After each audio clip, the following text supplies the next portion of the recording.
a goodwill beginner.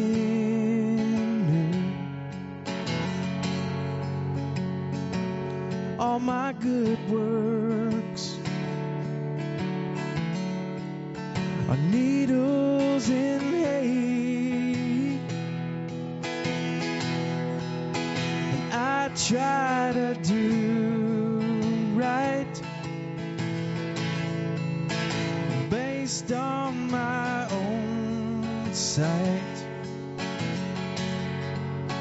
just like a blind man who's standing in the way. And all that I've taken, it was sadly mistaken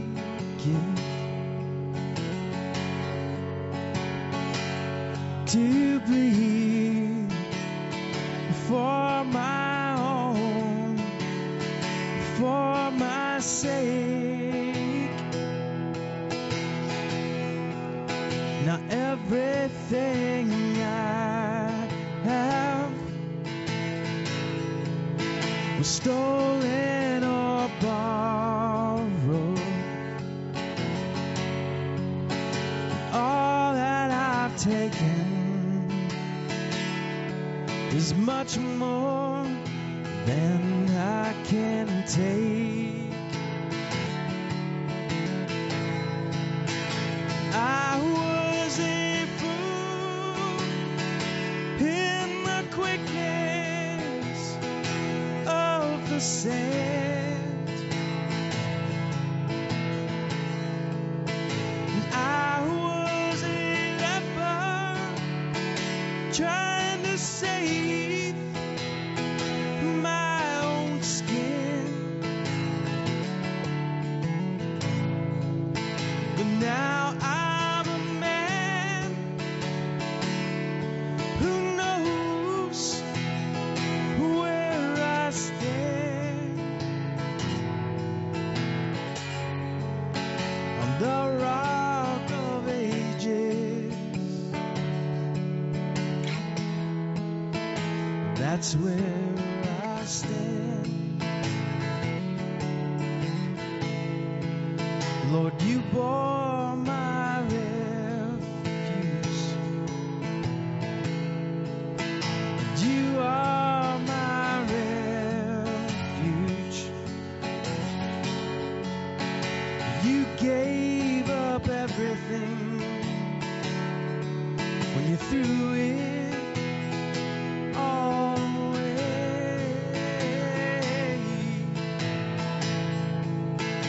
You gave me life new. You carried my weight through the evening to the morning and to the day. I was a fool in the quickness of the sand. I was a leper trying to save my own skin. But now I'm a man who knows where I stand on the rock of ages. Jesus, that's where I stand. On the rock of ages, Jesus, that's where I stand.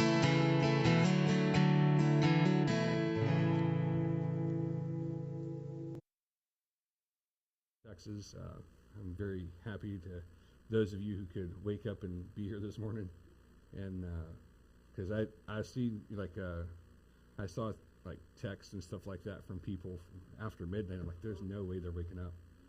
So, yeah, it's a fun New Year's Day morning. So it was easier to wake up for Christmas morning and come here, I think. But I was tired. I don't know. I was just worn out, though. Anyways, things that are coming up. Women's Bible study, 5:30. 5:30. And are you guys finishing Ruth or what?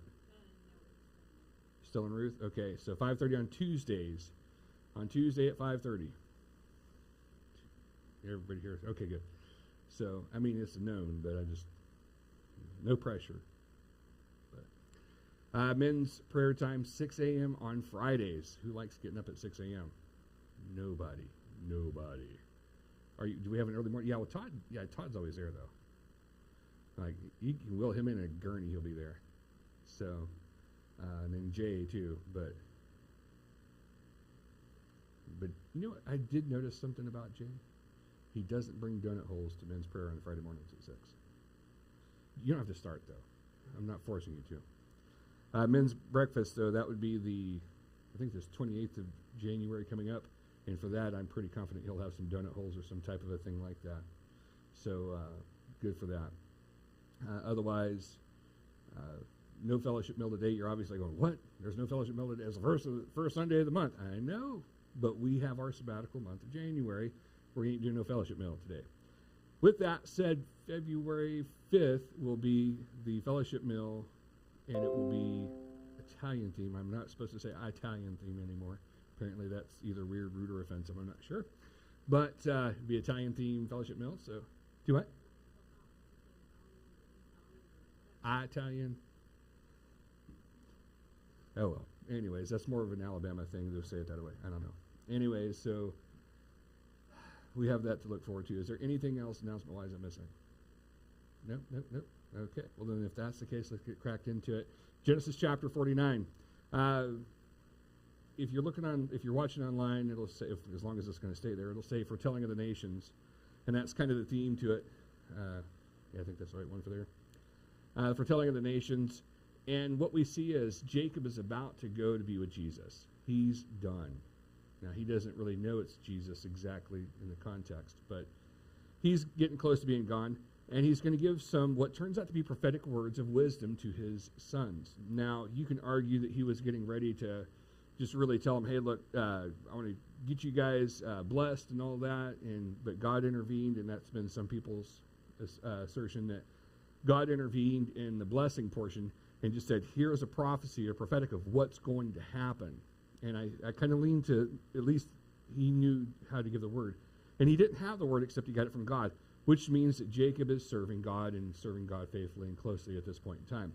Was he doing that early on in his life? Not so much. Was he doing it at the midpoint of his life? Well, closer, but not as much. And so as time moves on, you'll see that he does better. And so this is kind of the setting of what we have here. The Holy Spirit is working in Jacob at this time to help focus and function with this thing.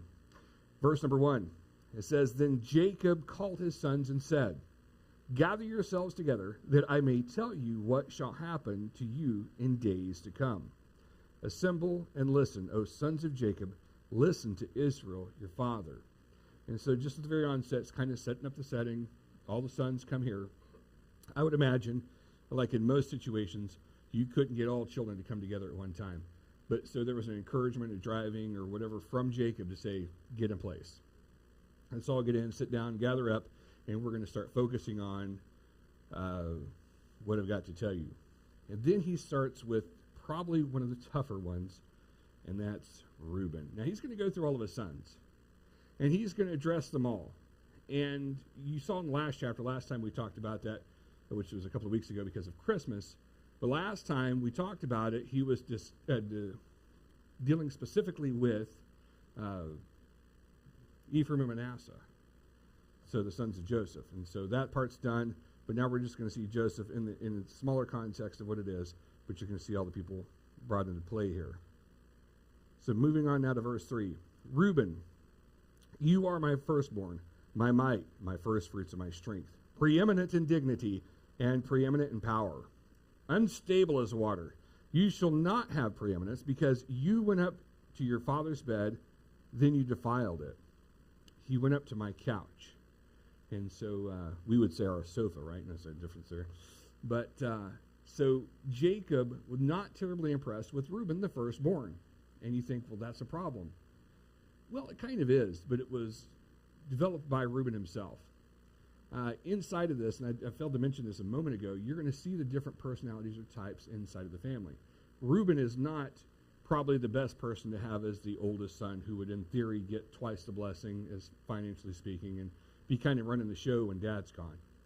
And so Reuben doesn't really fill that place as well, but you'll understand that there's almost some different kind of a setting with all of the different young ones there. For those of us in here who are children in a family with, or a child in a family with more than one child. So let's say you have 2 siblings, 3 siblings, 4 siblings, whatever it is. You will notice, and I will notice with my 3 sons, very carefully I notice this, that they are all 3 very different. Would it be easy if they were the same? It'd probably be a little bit easier, because then you get used to one and it's like, okay, well, that rocks. But it would make it boring, or it make it kind of stale, right? And you might have 2 that are similar, but I'm telling you they're not alike. And I think God throws that variety into our lives just to make it fun. I mean, it helps us develop, it helps us grow, and it helps us kind of understand things a little bit better than if we didn't have that. And so me being the youngest of 4 siblings, I can tell you that my siblings are different than me. And is that a problem? No. It made growing up interesting, though, right? And so is the case for all of them. I mean, my kids, I'll pick on you for just a moment, but I know that all 3 of them, very different, sometimes didn't like to play with each other because, well, you're so different or weird, or, I don't like doing the same things. And it's hard to get them all to do the same exact thing, the same exact time, because of the different personalities. But what that does is unique. It grows us. It matures us and helps us develop to where we can actually function with other people in this world. Now, a lot of people say, well, it's like the only child syndrome, where they're spoiled, right? You've heard of that, haven't you? Is the only child spoiled? No, I think the only child is left at something of a disadvantage, not knowing how to interact with all the different people, unless they're in a big group of people. Like I say, it's an only child of a family, but they are interacting with all these other families constantly. That can be a modification and change it up a little bit too. But I think it's having to deal with all the different personalities, all the different weirdnesses, all the problems, all the headaches, all that, would maybe help balance some people out some. I'm not advocating for everybody having 20 kids. I mean, most women would be like, it ain't going to happen. And most men are like, can't afford it, right? And, yeah, okay, I get that. But I'm just saying there's kind of a different balance with that. And you see the children from a larger group tend to function better with others. Let me say that much, then I'll continue on. Because Reuben was a mess. And you think, well, Reuben had the same dad that Joseph had. But Reuben was very different. Well, Reuben had a different mother. Okay, that's fine. But he's still raised in the same family with the same dad. And so if the dad is to be the leadership of the family, or the leader of the family, then it should reflect all the way down. And I'm not saying that parents aren't to blame for stupid things their kids do. What I'm saying is they're not to blame for the personalities. And personalities can modify the actions. And so the personality of Reuben was very different from that of his brothers. And it said he was his firstborn. He was unstable as water. Now, talk about a character reference that you really don't want on a resume, right? This guy is a mess. He is, I'm telling you right now, a problem. He's supposed to be my firstborn, supposed to be permanent, and all the things that are going on. But this guy, man, I wouldn't put him in charge of watching popsicle sticks. I mean, the guy's got problems. And, of course, he acted directly against Jacob at one point, and I'll reference this. It won't pop up, but that's because I didn't have time to get it in. I was running late this morning. But in Genesis chapter 35:22, it says, while Israel lived in that land, Reuben went and lay with Bilhah, his father's concubine. Interesting. So Reuben had an affair, so to speak, or it doesn't really tell you the context of how the incident went down, whether it be rape or consensual or whatever like that. I'd imagine it wasn't terribly consensual, but what do I know? I could be terribly wrong on that. But he defiled his father's bed. He said, well, his dad has multiple wives. What's the problem? Hey, you don't understand. It doesn't matter that he had multiple. He had a wife that Reuben defiled. And so that's problematic. And so you'll see that Reuben doesn't make the cut. He is kind of messed up. Now, he's still the tribe of Israel. He's still going to have some things that are going to go well, but not many of them. And so not many wonderful things to be said here. Like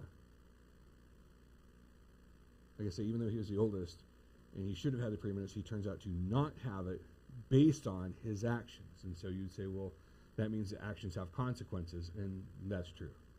Sorry, bummer for some of us. But actions do have consequences. Now, there is grace in God, and you'll find that that he is still part of the promised nation. He's still part of the promised people. But his actions caused an interesting thing where it wouldn't work the way he thought it maybe ought to.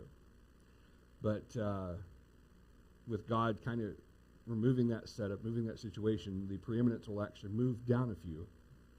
And you say, but that's not what society tells us is supposed to happen. Let me tell you something interesting. God does it God's way. Isn't that sad and upsetting? God does it God's way. And that, so we're like, well, but it's supposed to be like this. And people are so ironclad, they will not move. But God says, no, it's going to be this way. And one of the things, and I've always said this, is like, this is my life quote, if you could have one of those from Pastor Chuck, was this: blessed are the flexible, for they shall not break. Because if you're so rigid in your thinking, so rigid in your mindset that says it has to be this, that, or the other, and God can move the goalposts on you. Now, it's not going to come out of the context or away from the Word of God. It's going to stay within those lanes. But what I'm saying is sometimes God will move something around because it's going to be more functional, better, in the way it ought to be. So he was kind of a mess. What about Simeon and Levi? Those guys were awesome, weren't they? Well, let's see. Simeon and Levi are brothers. Weapons of violence are their swords. Let my soul come not into their counsel. O my glory, be not joined on their company. For in their anger they killed men, and in their willfulness they hamstrung oxen. Cursed be their anger, for it is fierce, and their wrath, for it is cruel. I will divide them in Jacob and scatter them in Israel. I probably should have said I was starting that. Sorry, Ian. So these two are interesting guys. That's easy to say. In the idea or the context that they were protecting their sister, Dinah, what did they do? They convinced an entire group of people to be circumcised so they could match up with the Israelites. And then they went into the point after a couple days sore from the circumcision and just slaughtered them. They annihilated these guys, right? So I'm going to read to you the text of it so we can at least have that reference point. And it says Genesis 34, if you're trying to follow along, Genesis 34, 25 through 29, and again, it won't come up. On the third day, when they were sore, two of the sons of Jacob, Simeon and Levi, Dinah's brothers, took their swords and came against the city while it felt secured and killed all the males. They killed Hamor and his sons Shechem with a sword and took Dinah out of Shechem's house and went away. The sons of Jacob came upon the slain and plundered the city because they had defiled their sister. They took their flocks, their herds, their donkeys, and whatever was in the city and in the field. All their wealth, all their little ones, and their wives, all that were in the houses, they captured and plundered. Sounds like a good, solid program, right? Everybody won? Everybody's happy? No. See, it was, and this is where we need to be very careful. Blasphemy, right? It's denying God. Hey, listen, if we are not honoring God, if we are, doing the wrong things, we don't want to say we're a Christian. We don't want to say we belong to God if we're misrepresenting God. And in your commandments, you see that you should not take the Lord's name in vain. Well, they were supposed to be men of God, men of the Creator God. And as their actions would indicate, maybe they weren't so close to God. Because the misrepresentation was huge. Look, in order for you guys to be part of the group, in order for everything to work out the way it's supposed to, you guys come in and get circumcised, and you're going to see, we're going to bring you in, you're going to be family, everything's going to be wonderful, and life couldn't better be, right? But that was deceptive. That was lying. That was wrong. And so what they did is they misrepresented God, because in order to have the covenant the same as Abraham, you were to be circumcised. Hey, become like a Christian. You like imagine if you were to say, hey guys, we realize you're a bunch of rebellious weirdos and you've got all these problems going on and I can't believe you guys, whatever's wrong, come into church, we're going to get you all set up, everything's going to be happy. And everyone's like, yeah, I guess we can do that. And, it's like there's an opportunity to present the gospel. There's an opportunity to evangelize. There's an opportunity to really bring everything on board, but you deceived them to come in there so that you could turn on the poison in the air or something like that and kill everybody off. That's the same basic concept. And so misrepresenting God is what they did. So do you think that there was any kind of honor between Simeon and Levi on this one? And the answer is easy, no. Now Levi, or the tribe of Levi, they're going to end up becoming the priests and all. And that's like, well, how could that happen? How could that possibly be? I'll tell you how. Because there's still grace even when you're an idiot.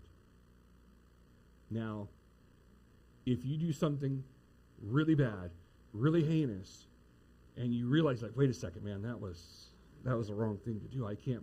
And you start. And I don't know if you ever had a bad thing happen to you. Like this internal struggle begins, right? And you start doubting things that you know.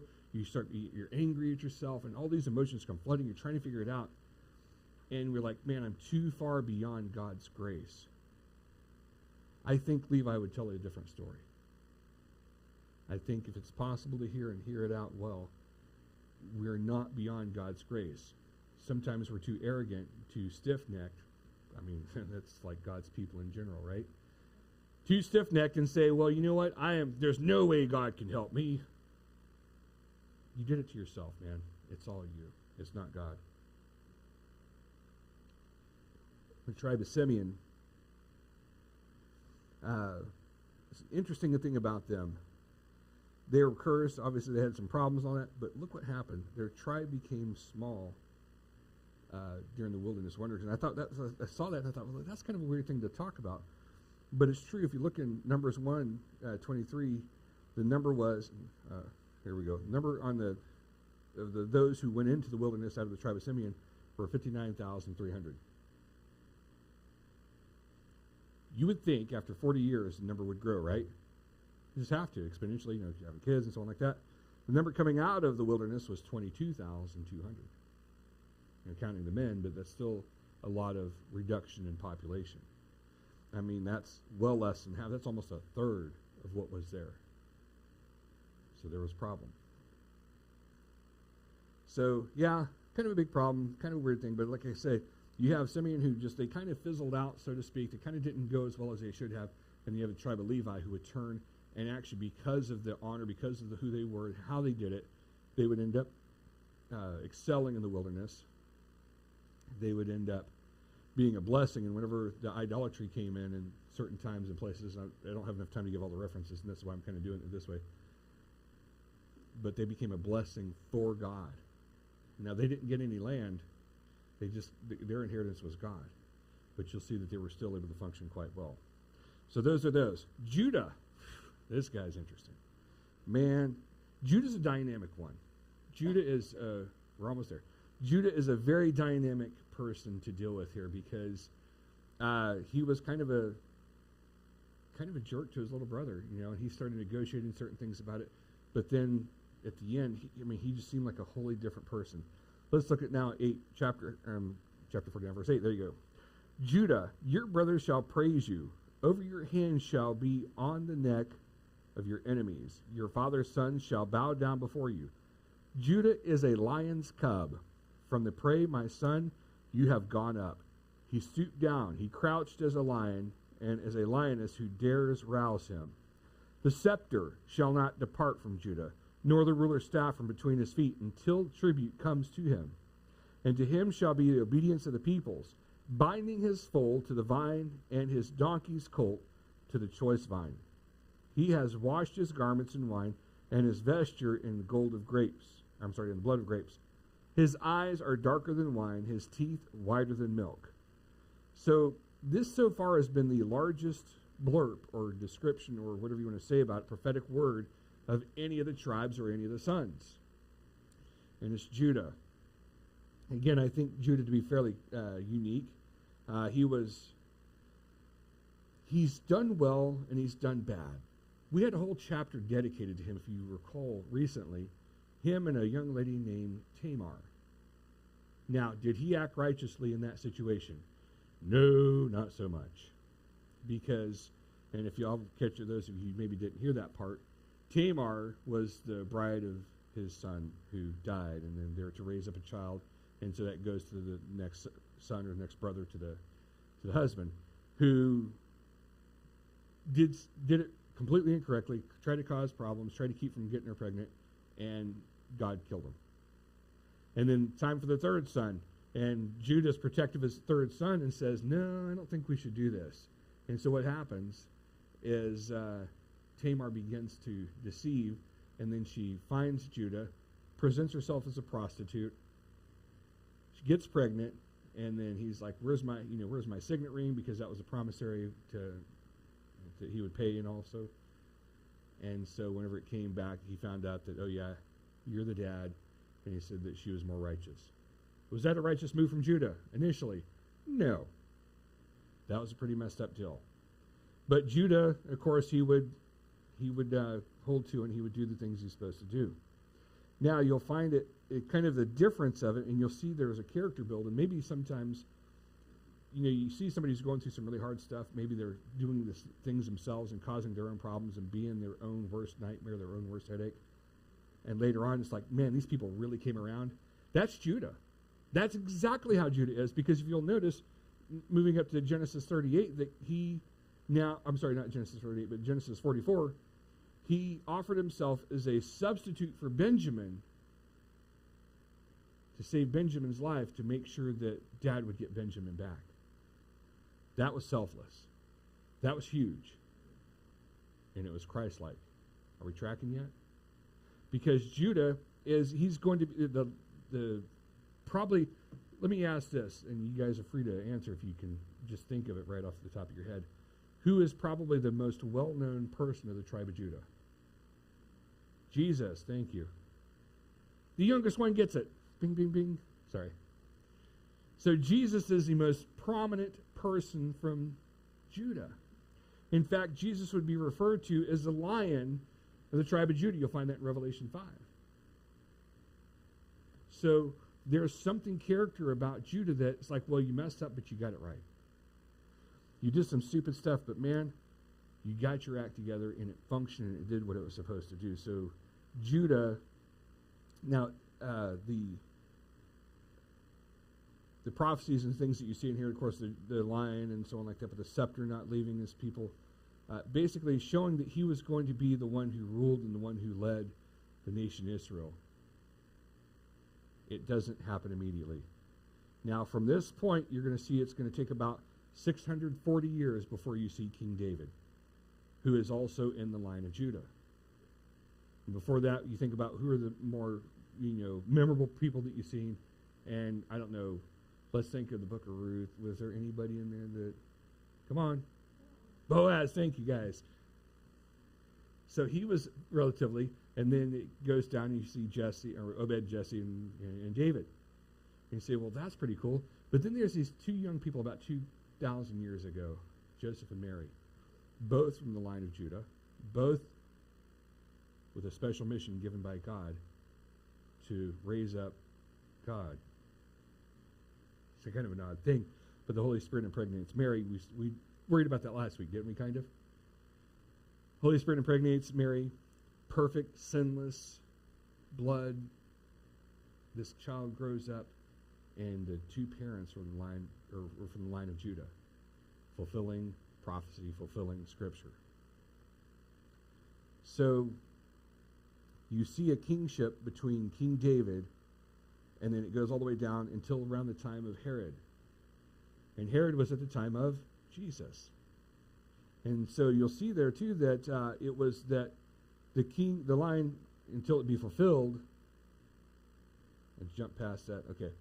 So the fulfilling of the kingdom would go from King David until the rightful king. And you see around the time that Herod was there, suddenly, even though they had limited control, they had very limited control of the king of Israel at that time. It dissipated at that time, so they wouldn't have any leadership. And then by the time Jesus is being crucified, you have people like Caiaphas. Like, what kind of leadership is that? He's just some creepy priest guy. And so you see that kingship end. And you know there's not been another king of Israel? Netanyahu is in government, but is he a king? No, he's not. What is he? He's a prime minister. Prime minister. Doesn't roll out to king. He was voted in, kind of. Their elections are so hard to follow. But he was voted in, kind of. No? Installed. There you go. But it's not a kingship. I don't know what tribe he comes from. I've never asked. I've never even thought to inquire about that. I'm not sure he even knows. I'm sure he's done the research, or somebody has. If somebody ever figures that out, that'd be kind of curious to know, just a curiosity thing. Anyways, nothing that really helps us today. But you see that until Shiloh comes, or until Jesus comes, that kingship would be there, and it'd be under the line of Judah. So moving now down to verse 13. Zebulun shall dwell at the shore of the sea. He shall become a haven for ships, and his border shall be at Sidon. Now, this gets awkward because if you're trying to follow the birth thing, it's kind of shifted now. It's not in birth order anymore. And so you can't make your list based off this. Of course, you know that we had that list. I hinted at a long time ago. I'm sure it's around here somewhere. But the list and how they were actually born. The tribe of Zebulun was not a bad tribe, let's say that. They were supportive of King David. They were doing the things that they ought to be doing. And of course, then they had the bit with the whole, sorry, the thing has to move. What do you do when the iPad freezes? All right. But he's going to be a coastal country. The ships are going to come in, and so you're going to see that there's that. So he's going to be a supporter of King David. That tribe will be a supporter of King David, so that's going to be a good one. I say that there's not a whole lot to say about these next few just because there's so little listed. It's like when you get through the 12 disciples of Jesus Christ, and there's a few of them, you're like, man, there's really not much in there for them.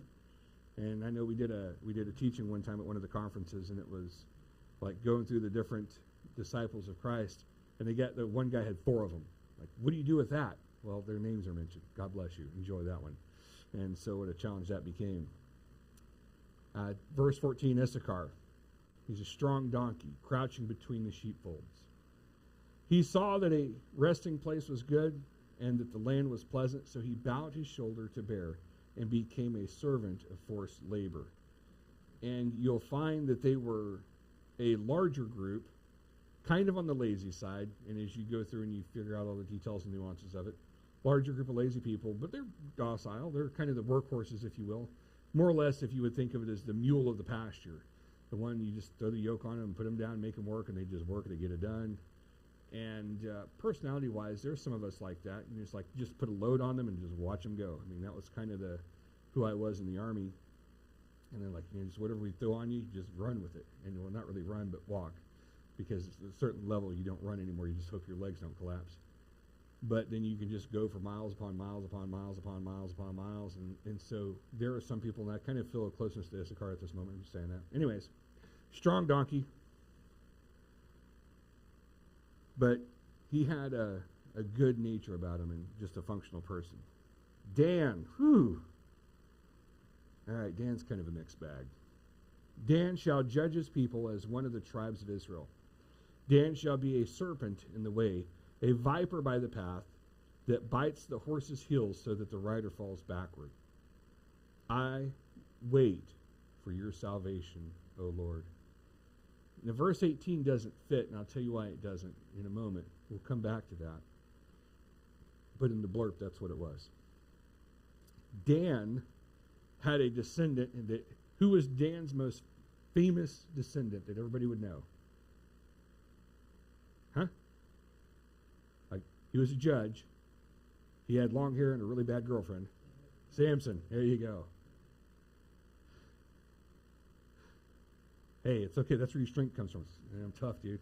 He lost all his strength not long ago. He's got middle strength. Anyways, my sons, I used to have long hair too. Now it's just moved to my beard Because it's like it won't grow on top anymore. It happens. Well, it happened to me at least. Samson was the judge that came from the tribe of Dan. Now the serpent, that was an interesting one because it kind of throws you on there. And the idea that when he says that the horses, or bites the horse's heels, that the rider fall backwards, what would do that? Serpent, but what would do that? Not saying like, I'm telling you right now, if a snake bites me, the last thing I'm going to worry about is falling off a saddle. I'm going to fall over dead or die of panic heart attack because it was a snake. If a grass snake bites me, I don't know. I'm not a snake person. But it's idolatry, idols, idol worship. You get somebody caught in a snare, get them into idolatry. Let's just say there was an incident with a golden calf and maybe some guy named Jeroboam. Think about that. What tribe is the Northern Kingdom, right? What tribe did he come out of? Dan. Interesting. Idol worship. Idol worship will rip people apart. What's your idol? And you say, well, my idol is work, or it's this golden calf, or it's whatever thing like that. And can we get, as people, as human beings, can we get into idol worship? Yeah, pretty easily. Now, if somebody develops a really nice idol for us, and we say, we're going to follow that thing, how likely are we to fall? Well, pretty quickly. There is not a lot of love from God on the person who would cause idolatry and what would essentially be spiritual adultery with whatever idol. And I think something about this kind of affected Jacob as he was doing this. Because he saw what it was, and he saw, okay, there's good and bad on this one. This is kind of a mixed bag right here, this old Dan guy. But then verse 18 throws in there, and it makes you go, wait a second. Because verse 18 again says, I wait for your salvation, O Lord. He saw the kind of the spiciness of that situation with Dan. And Jacob, not knowing what he was calling out for, was calling out to Jesus. Listen to that again. I wait for your salvation, O Lord. Salvation came through Christ. And Jacob, seeing the complexity of the things that were there, there's good and there's bad to Dan. Dan, if you're trying to relate him to anything, would be the church, I would think, if you're trying to make that connection. And I think it would fit kind of nicely. Good, strong leadership, but idolatry creeps into churches every stinking day. And you see some of what used to be really great churches or good movements, good denominations, begin to fall through idolatry. I mean, I don't know. There's so many examples to give on that one. So many just real parallels that you can draw. Think of whatever denomination you were raised in, near, or heard about, and say, wait a second, how have they fallen? And it's always, or almost always been idolatry if they have fallen. So you see Jacob crying out for Jesus, and I think that's kind of a cool setup. Now, what's interesting is because Dan is going to be a mess, and he's going to miss being listed in the tribes, the 144,000. Like, wait a second, what? He's missing out on one of those there. But you see in Ezekiel 48, he is the first person listed in the roll call for millennium. So wait a second. See, it's kind of a messed up situation. He's like, well, but I thought he was bad. Well, yeah, but see, there's still that old pesky thing of grace. You can be a complete idiot, loser, whatever problem thing you think you got. And you can still come back to Jesus. Well, I mean, up until you're not breathing. It's kind of a deal killer on that one. Moving on to Gad, verse 19. Raiders shall raid Gad, but he shall raid at their heels. There's not a whole lot in here as well, and you see some stuff in Jeremiah 49. People come after them. They're going to be strong, but again, Gad's just not really well spoken of in a lot of places. Not really like it's bad, but you know what I'm saying? It's not just, there's not a lot of information on Gad, so I don't want to just start going through there plowing deep for something that's not there. Asher, moving to verse 20, Asher shall be rich, and he shall yield royal delicacies. And that's an interesting thing to say. Asher's going to be or Asher's food shall be rich. Asher's food will be rich. Asher is definitely a blessed one of them. There's a lot of good things there. And again, not a whole lot of information is given, but you'll see that, all of that does come to pass. Naphtali, verse 21. Naphtali is a doe let loose that bears fruitful fawns. Naphtali has a lot of land towards the Sea of Galilee. You'll see that Jesus did quite a bit of ministry over there. And what you will see is that, I guess more than anything, I guess you could call it a hospitable type of a thing. But if you look at the time when John, he's now in prison, John the Baptist, we'll call it, get the right one there, right? But there's a quote here from, a text from Matthew. It says, the land of Zebulun and the land of Naphtali, by the way of the sea, beyond the Jordan, Galilee of the Gentiles, the people who sat in darkness will have seen great light.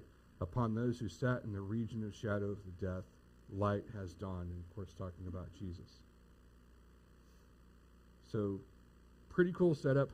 But now, I wanted to spend a little bit of time in Judah. I wanted to spend a little bit of time in Joseph. So let's go to Joseph, shall we? This will take a few seconds here. Verse 22. Joseph is a fruitful bow by a spring. His branches run over the wall. The archers bitterly attacked him, shot at him, and harassed him severely. Yet his bow remained unmoved. His arms were made agile by the hands of the mighty one of Jacob.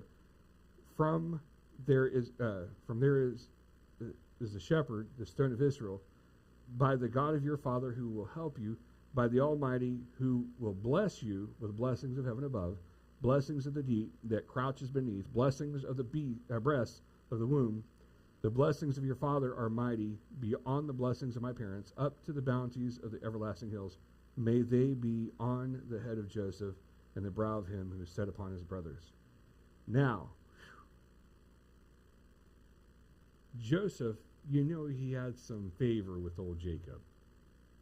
But he had the favor with Jacob partially because of whose son he was, because he was, of course, Rachel's son, right? But he also had that blessing of Jacob because of his character and nature. Remember I said earlier that the people and the character and nature of the kids aren't always the same. Now, I'd like to think all my kids are wonderful and all that stuff, but there's different dynamics to the personalities. The personality of Joseph, vastly different than his brothers. He was a faithful man. He was a shepherd kind of guy. He was the one who actually saved Israel from absolute famine. The guy was just a real solid guy.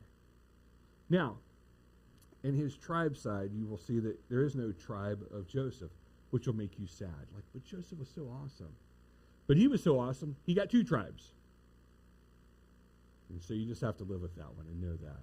So then when you see Ephraim and Manasseh, you think, well, they're kind of a mess, they got problems. Right, but there's two of them where there should have only been one.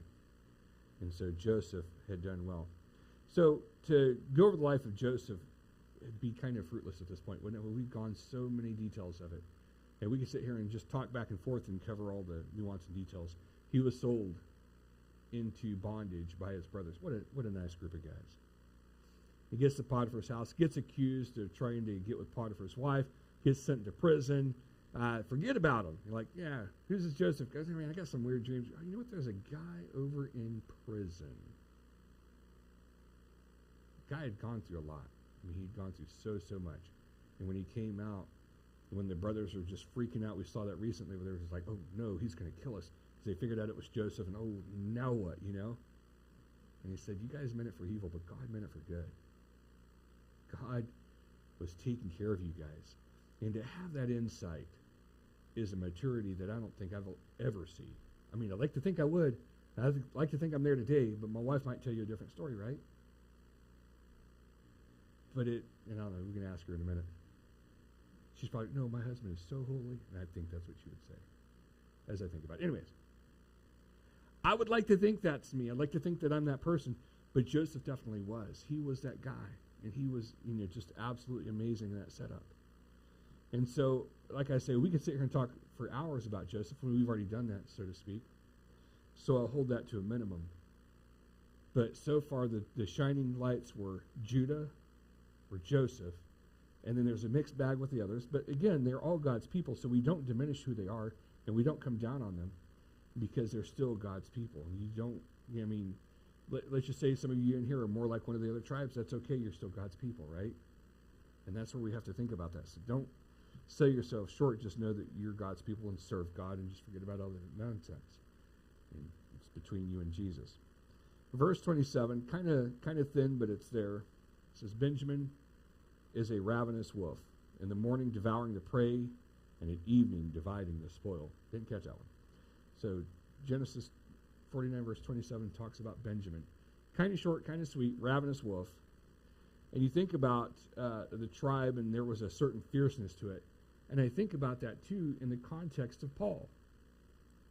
Because Paul wasn't kind of motivated. He wasn't kind of there. The guy was just intense. Have you ever met that guy? Oh, I have. I've been sometimes this guy in various forms of it, but I know people are like that. Like, I don't care what you're doing it so hard that, like, nobody else can do it as well. And you're focused, and you're there, and you're fierce. And that's Benjamin. And he did well. And I think Paul, it makes sense if you understand Paul's personality to a certain level. I mean, he is like 100%. He's like, go. Because he was on his road to Damascus. He's about to plow himself some Christians down, kill them, do some nasty stuff, right? Doing 100 miles an hour. And then Jesus picks him. This is the picture that was given years ago, so bear with me on this one. But here you see Paul like the Tasmanian devil from the Looney Tunes, right? And then Jesus stops him, grabs him by the head, picks him up, still swinging his arms, going crazy, turns him 180 degrees, sets him down. Off he goes again. That's how I imagine Paul. And when you look in here, it kind of attaches and makes sense, being that he said he was the tribe of Benjamin. And so it's like, well, that kind of helps me understand the personality and maybe the person of Paul to know that he was a Benjamite. And then verse 28, it says, all these are the 12 tribes of Israel. This is what their father said to them as he blessed them, blessing each with blessing suitable to him. And so on that thought, we talked about it a little bit now. It's been kind of humorous and kind of serious and kind of weird in some places, right? Seeing the different dynamics of the kids. But I want you to think about something. When these things were spoken, they were spoken to the young man or middle-aged man or whoever it was at that time. And when they heard what was said to and about them, about the situation they were in, that was a person hearing things about them that maybe wasn't comfortable. Because we look at them a lot of times like it's just characters in a story. But these are men who lived. And to hear these things said about them, said about the way that they are, the way that they function, all that, don't you know that had to have been a little bit frustrating in some sense? Well, absolutely. And so a great concern, I would say, is to just think about how these guys walked away from that setting and said, man, I'm going to be like this super bad loser guy. You know? And of course, people like Reuben walking around going, and Judah going, well, I mean, I guess I am halfway redeemable. He was like, what did they think? What was the conversations after the setting when Dad says all these things? And he was honest. He was truthful. I mean, he was acting in, in the information giving what God would have given. And so they hear this, and sometimes when you're told something that's true of yourself, what do? Oh. Because you know it's true, but you don't like it. And I imagine there was some of that. And there was some thinking, well, I don't think I'm quite good enough for that. And wait a second, he says I'm better than that. Maybe I am. I don't know. It's just, maybe I was just overthinking this. And so you had all those personalities coming in and making all those assumptions, all those observations, all those hearings at the time of the situation. And it would have been a very dynamic situation where, like, it would have been tense in the room. It would have been like, what did you just say about them? Oh, wow, dude. Dan's a mess, man. I knew he had problems, man. And so you'd see all those little things going on in that room. And we always relegate them to being just some character in a fable kind of a thing. But these were people who lived, and people who had struggles, and people who woke up and they just like, not today, God. Or they woke up like, man, I'm on top of it today, God. These are people who lived, who were real, who had all these functions in life. And so that puts what was said, I think, in a better context. It's like there was a realness to this. And moving down to verse 29, we're close to done, but we're not all the way there yet. Verse 29, then he commanded them and said to them, I am to be gathered to my people. Bury me with my fathers in the cave that is in the field of Ephron the Hittite, in the cave that is in the field of Machpelah, to the east of Mamre, in the land of Canaan, which Abraham bought with the field from Ephron the Hittite to possess as a burying place. There they buried Abraham and his wife Sarah. There they buried Isaac and Rebekah his wife. And there I buried Leah. The field and the cave that is in it were bought from the Hittites. Now, something that I've been putting out there is something we need to remember for a while now. Jacob had technically 4 wives. I mean, you could say 2 wives and 2 concubines, but the reality was he had 4 wives. Who was his first wife? Leah. Now, there's a simple principle, and this has been one of those really interesting things to work with, and if you're a Christian, this is a tough thing to hear.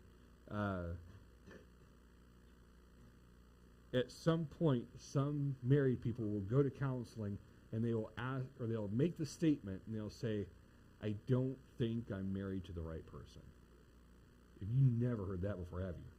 But being in a marriage, sometimes you're like, yeah, man, this person right here, I think I should choke him and go find me a real one, right? You guys have never had any marital problems whatsoever, ever at all. Yeah, no, me neither. Yeah, because we're so holy and stuff. Change my story now. Anyways, according to what I understand of the Bible, I'm going to tell you a little secret that if you can hold on to this, it will make your life a little bit more solid, a little bit more tense simultaneously. The person you're married to is the person God wants you to be married to. How do I know? You're married to him. Jacob didn't like Leah at first. She was ugly. Oh, who wants to? She's ugly.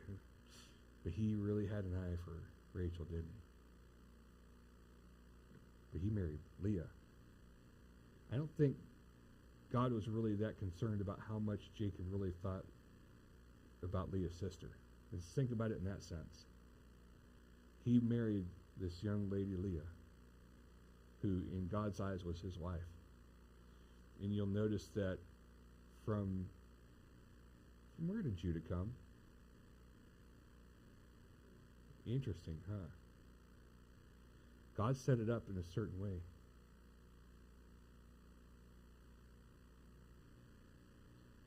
Leah was the wife.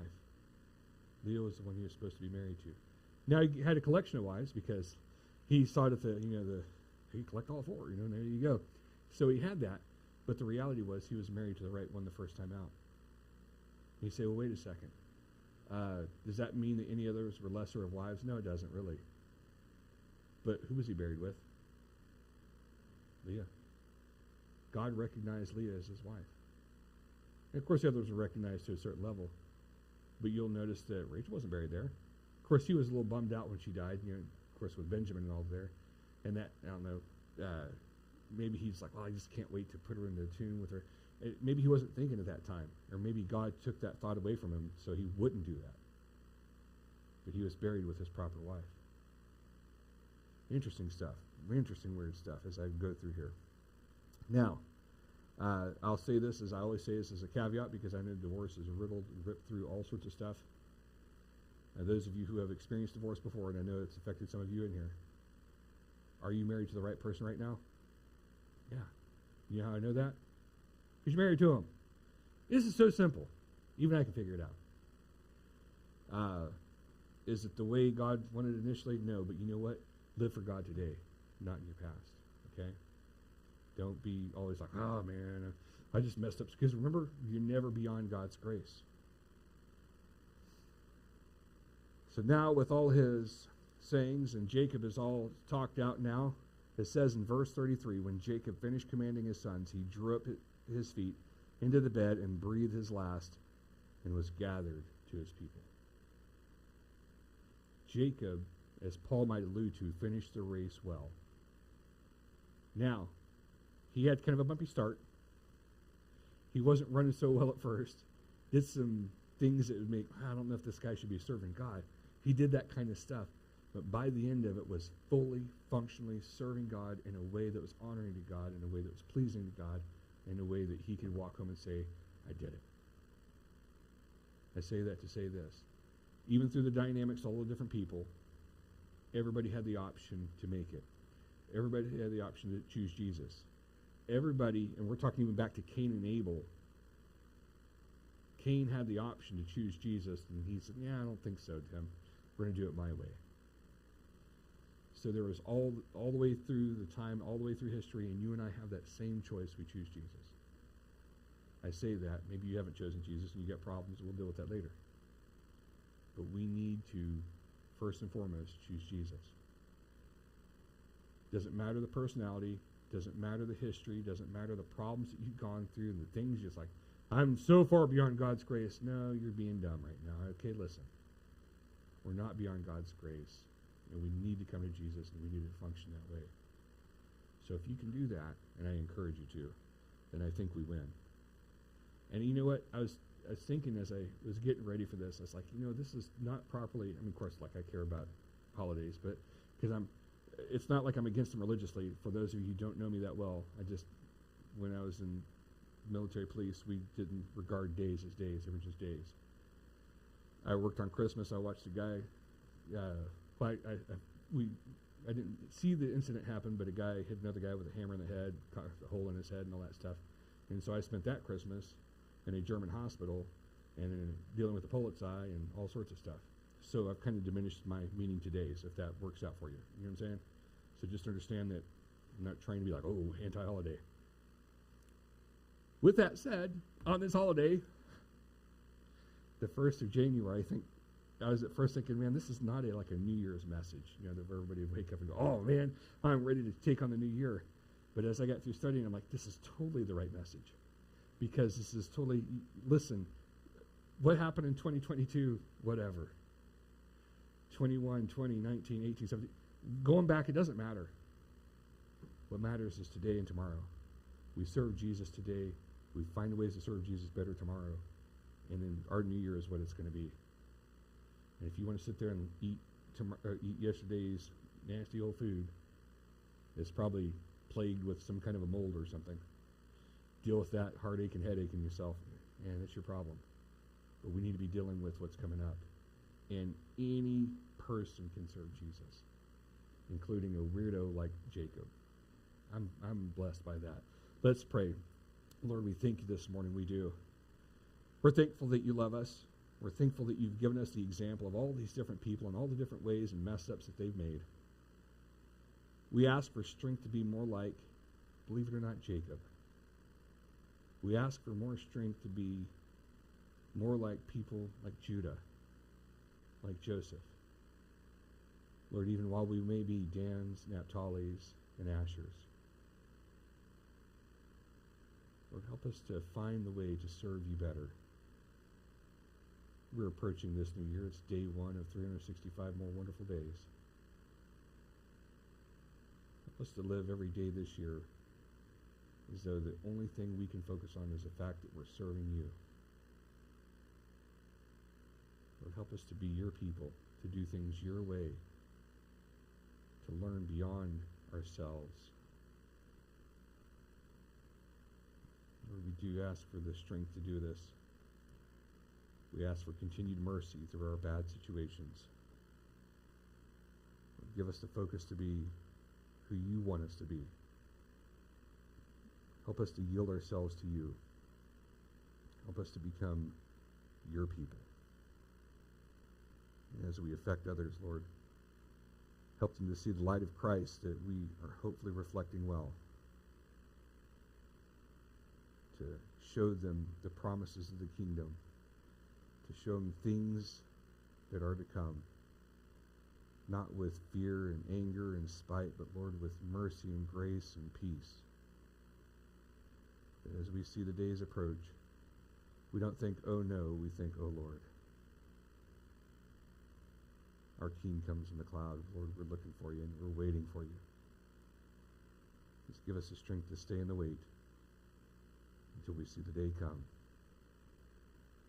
Lord, help us as we pass through here and today and do the things we need to do. Lord, help us to do all those things in your grace and your mercy. Lord, we do thank you, we do love you, and we praise you, and we ask all these things in the name of Jesus. Amen.